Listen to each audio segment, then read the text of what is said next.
G'day ladies and gents, and welcome back to War Thunder. Patch 1.97 has finally dropped, and we have the addition of the Swedish tank tree. This is probably one of the more anticipated trees to come to the game at all, and as you can see, I'm driving out the SAV 120, which is the premium. Now, I'm trying to grind out most of these tanks on my own without any gaijin assistance, if you will. In fact, so much so that the SAV 120 I actually bought with my own money.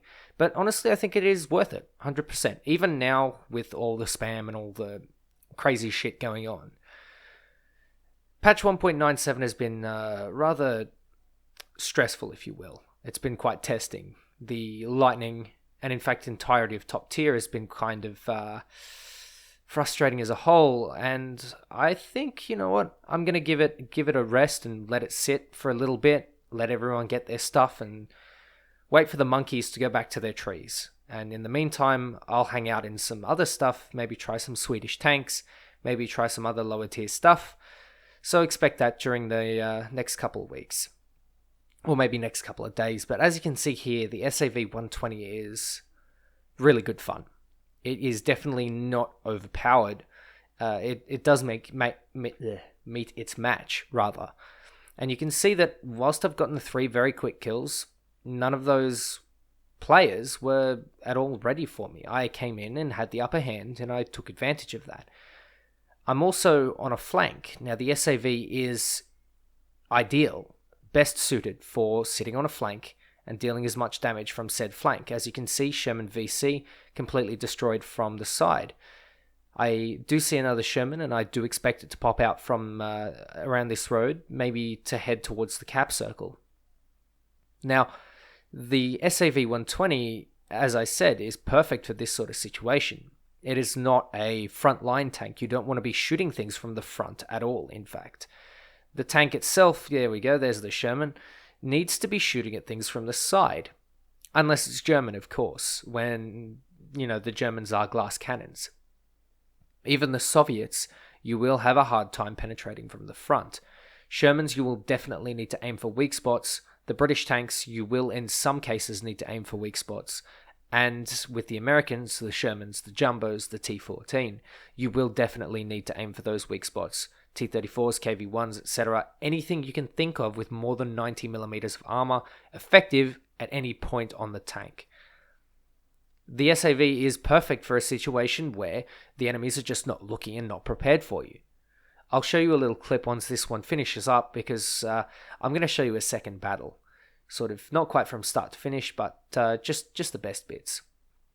Now, these tanks here are very distracted. You can see this Chaffee, I made sure he's not looking at me, and the Crusader as well is not looking at me. So I'll go for the AMX-13.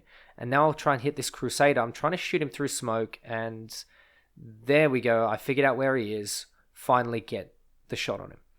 So I'm going to round this corner here, and you can see I've got 6 pretty neat kills. I'm going to go for my 7th, and that is a Sherman from the front. And you can see that no matter how many times I were to shoot it from the front, I'm going to go for the mantlet maybe next to the mantlet. No, I miss. This is where the SAV 120 sort of falls to the wayside. It can penetrate the Sherman at specific weak spots, but if you're going to be brawling, you're playing the tank incorrectly. So if you want to, try and make the most out of this tank, what you need to be doing is finding a cheeky spot, finding somewhere using your mobility, and then making the most of that, getting side shots on opponents, getting forward flanking positions. And as you can see, I'm not really going to make anything else of this game. In fact, we lost this game by a long shot, and it was pretty disappointing, not going to lie. So, next clip. You can see here we're on Ash River, and we're looking at the top here, sitting at the highest point on the map, or the southern area, and I'm going to be taking a little spot that I'm going to call Pillbox. So, whilst I'm at Pillbox here, you can see there's a beautiful juicy side shot on a Sherman that I may otherwise not be able to penetrate from the front. There goes the first kill. There's another Sherman that's just been taken out by something. And I'm sorry, little Scott. Not really. You can burn in hell too. So the M8HVC, HMC, heavy motor carriage, that thing, is a little bit dangerous. But yeah, that's one little enemy eliminated, and I've got myself a little Churchill. Sorry, buddy, you've got to go too. The SAV to the left of me has been taken out by something up on the red camping spot there, and you can see it there just as I pan the camera. Now, you might be wondering why I'm not scared of anyone off to my right. The answer is actually quite simple. If you look closely at the minimap, you can see that there is my squad mate there, and he's got the area pretty much locked down. I have no idea who this guy is. I'm just auto-squadded with him, but he's managing to lock down that entire section of the map, meaning that the only other two places that they can go whilst he is still alive is to the north, which is where I'm covering. And so us two tanks can essentially lock down an entire map from two positions. This is what is called a power position, and I need to make a whole video on this because I have some really, really good footage. And there goes my squad mate. Now, you can see that this M10 is not really paying attention and not really looking at me. So I'm going to try and get as many shots as I can into him. And as you can see, spamming it isn't really working. So I'm going to wait a little bit, maybe get my thoughts together.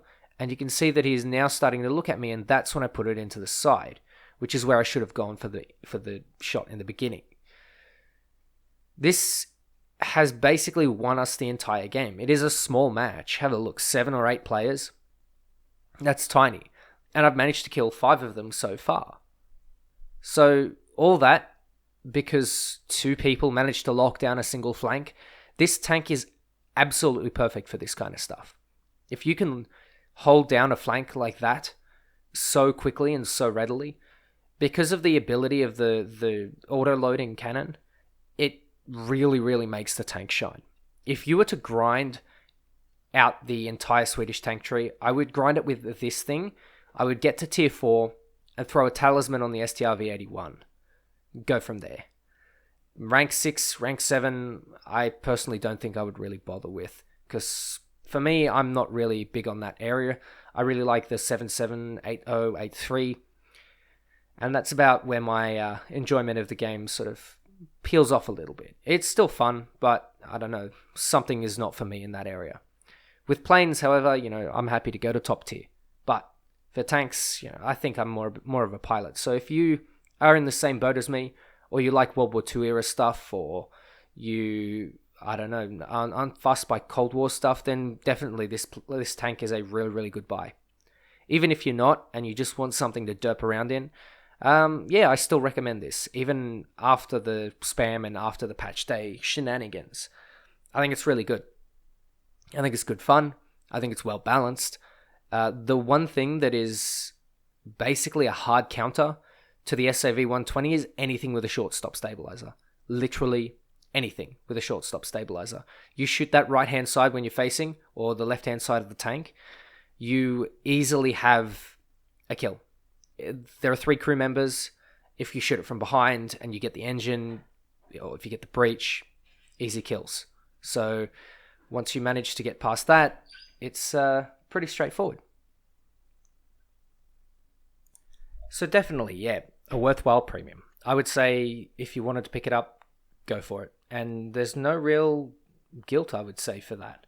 It's not overpowered. It's certainly not pay to win, despite what a lot of people were thinking earlier, where it might have been a bit over the top. Anything with a short stop stabilizer will absolutely shred through this thing. And obviously, as you can see, easy win. Simply because we're able to lock down a map and able to lock down the opponents. Easy win, plenty of RP, plenty of lions.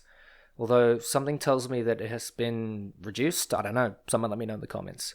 But yeah, a nice, simple, easy win, which have been kind of few and far between for me in the patch. It's been strange. It's been stressful, but I'll try and get some content to you soon. Anyway, ladies and gents, thank you very much for watching. I hope you enjoy the Swedish tanks. I hope you enjoy the patch. Until then, take care, have a good one, and I'll catch you next time.